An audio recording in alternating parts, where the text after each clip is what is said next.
ایالاتو د اوهایو اوسېدونکې ده چې په روانه پښتو ژبه خبرې کوي. هغه وایي د امریکا د متحده ایالاتو په بهرنیو چارو وزارت کې پښتو ژبه زده کړې. د دغې امریکایي ډیپلوماتې په وینا د سیاسي ماموریت پر بنسټ ورته د پښتو ژبې د زده کړې لارښوونه وشوه. ګلوسر اوس په کونړ ولایت کې د ولایتي بیا رغونې ډلې PRT په دفتر کې د امریکا د بهرنیو چارو وزارت استازې ده. زموږ همکار نعمت الله کاریاب ورسره مرکه کړې او په سر کې یې ترې د هغې ځاني ژوند پوښتلی. په سر کې که یو څو خبرې مخکې د دې چې پوښتنې سره وکړو او اورېدونکو ته ووایه عمر دې څومره دی، اولادونه لرې، واده دې کړی که دې نه دی کړی، ځکه خبرې کلتوري دي. زما نوم الیسن بلاسر دی. زه د امریکا د بهرنیو چارو وزارت نه راغلی یم کونړ ته. زه د امریکا د ایالت اوهایو نه راغلی یم. زما مور او پلار هلته اوسېږي په اوهایو کې او اوهایو د امریکا په منځ کې دی او هلته زما مور او پلار اوسېږي. زما پلار په روغتون کې کار کوي او زما مور په کتابتون کې کار کوي، کتابخانه کې. او دا زما څلورم کال د امریکا په هرې جا په وزارت کې. ته یوه امریکایي ښځه څنګه شوه چې پښتو دې زده کړه؟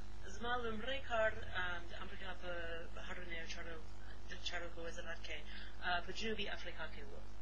نو دا کار نه مخکې زه په ترکمنستان کې په مرکزي اسیا کې اوسېدم او ما غوښتل چې بېرته مرکزي اسیا ته راشم.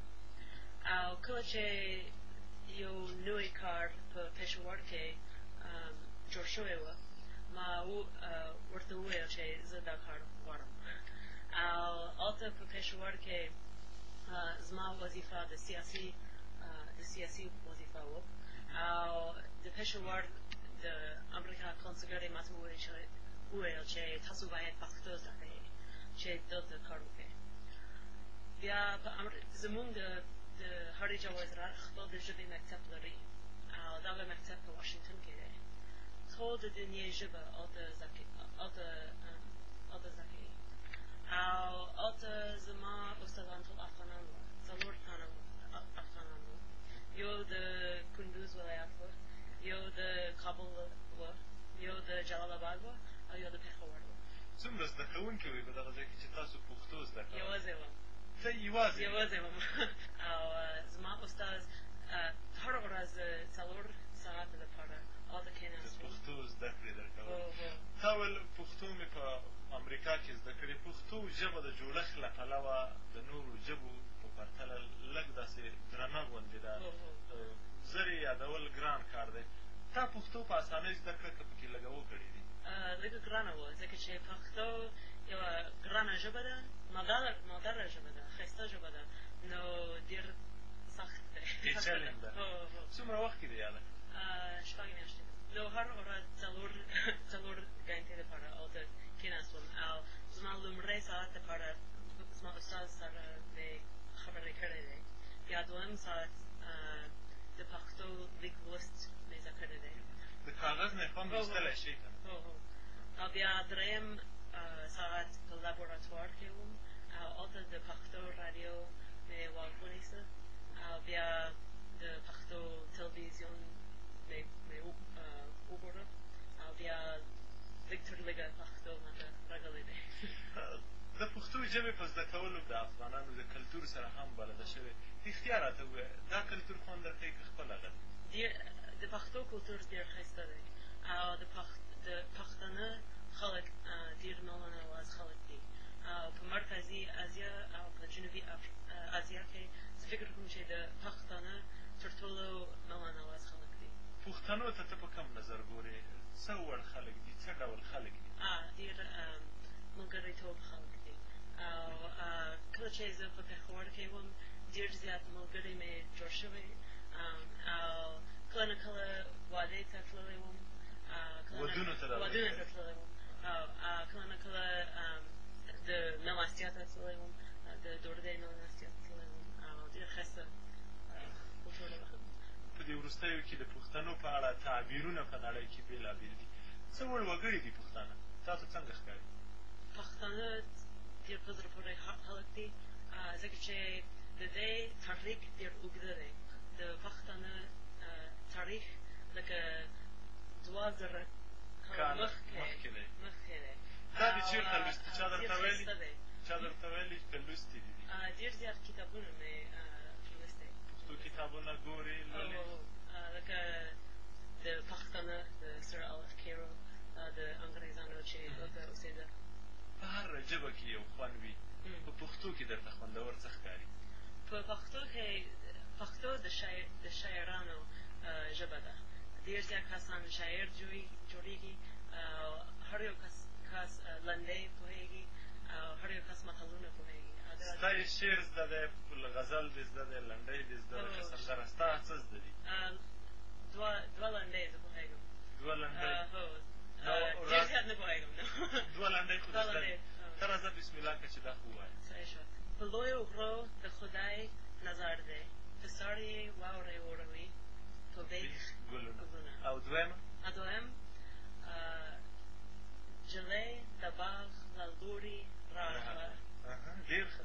ټیکری یې نشته، مخ په پاڼو پټوینه. ډېره لا ګوره دواړه دي ډېرې په زړه پورې خورا فولکلوریک لنډۍ یادې کړي.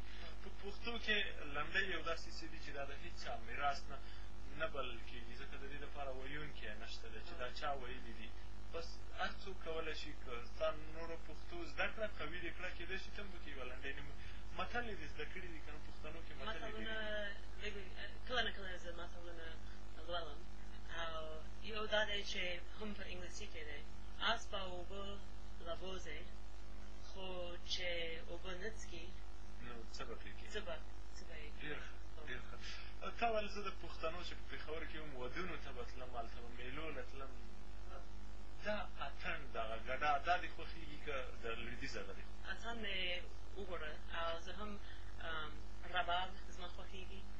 اتڼ، رباب، طبله ټول زما خوښېږي. دلته د میدان کې د ودونو په وخت کې زلمي پاڅېږي، ګډېږي، ناڅي، نجونې هم دغه کار کوي. دغه ډول محفلونه دې د پښتنو لیدلي؟ ورغلی یم ما ویل دا درته ډېر خوند درکوي که هغه غربي موسیقي درته خوند درکوي چې دا سندرې به هم تا اورېدلي په دغه ودونو کې، په دغه محفلونو کې، دا دې ډېرې خوښېږي که د امریکا هغه دې ډېرې خوښېږي؟ لږ لږ فرق لري، ځکه چې په امریکا کې موږ په ودونو کې نرینه او ښځې په یو کوټه کې کښېني او په یو کوټه کې سندرې لري او ډوډۍ خوري. د پښتو په کلتور کې معمولا نرینه په یو کوټه کې کښېني او ښځې په یو بل کوټه کې کښېني او موږ انتظار کوو چې هلک به راځي چې خپل ښځې واخلي او دا کلتور ډېر ښایسته دی. نو لږ لږ فرق لري. تا به دواړه لیدلي، په مقایسوي ډول یې که راته ووایه تا ته دې ډېر خوند درکړی که هغه درته خوند درکړی؟ زه فکر کوم چې دواړه خپل ځای لري، یو په امریکا کې دی، یو په افغانستان کې دی. دا ډېر ښایسته دی چې زموږ کلتورونه لږ لږ فرق لري. دا د ستا په افغانستان کې څو میاشتې کېږي چې دغلته اوسېږي او تا ویل د یو نور کال لپاره به هم پاتې شمه. ته د دې سیمې کلیو بانډو ته هم ورغلی، د دې ځای د ښځو ژوند دې په خپله لیدلی، په ژبه مو سره د چا خبره پوهېږي. د دې ښځو د ژوند د ښه والي دپاره تا کله فکر کړی دی او یا د خپل حکومت ته به دې وړاندیز څه چې د دغو ښځو ژوند لږ تر لږه له دغه کړاوه راووځي؟ معمولا زما کار د اسداباد په ښار کې دی، ځکه چې زما کار دا دی چې ستاسو خپل حکومت سره کار وکړم، ځکه چې د امریکا او د افغانستان حکومتونه ترمنځ ډېر ښه همکاري شته. کله نه کله زه هم ولسۍ ته لاړه شم، کلیو ته تللی، ولسوالیو ته کلیو ته ځم او لږ لږ فرق لري د کلیو ژوند او د ښار ژوند ترمنځ. او توپیر شته. ته د دغه ښځو چې دا تا په خپله لیدلي دي، ما ویل ته یې د ژوند د ښه والي دپاره دې کله فکر کړی یا خپل حکومت ته به څه وړاندیز وکړي چې د دغه ښځو د ژوند د ښه والي دپاره څه وکړي؟ زه فکر کوم چې د کونړ خلک پرمختګ غواړو او د ښځې پرمختګ هم غواړو او زه فکر کوم چې د PRT کار دا دی چې تعلیم ورته عام شي خلکو ته او موږ ستاسو دولت سره کار وکړو چې مکتبونه جوړېږو، د الکان مکتبونه او هم د جنوب مکتبونه. زه فکر کوم چې د کلو عمر لږ سخت دی ځکه چې ډېر زیات د نجونو مکتبونه بهر کې دي او دغه موسم کې هوا یخنه ده او لږه سخته ده او زه هم فکر کوم چې د ښځې کار د کورونه کار ډېر سخت مننه درنه کوم اغلې بلوزر چې پښتو دې زده کړې د پښتنو سیمې ته راغلې او لا بده خاطرات یې تر اوسه نه لرې ښه ده اوس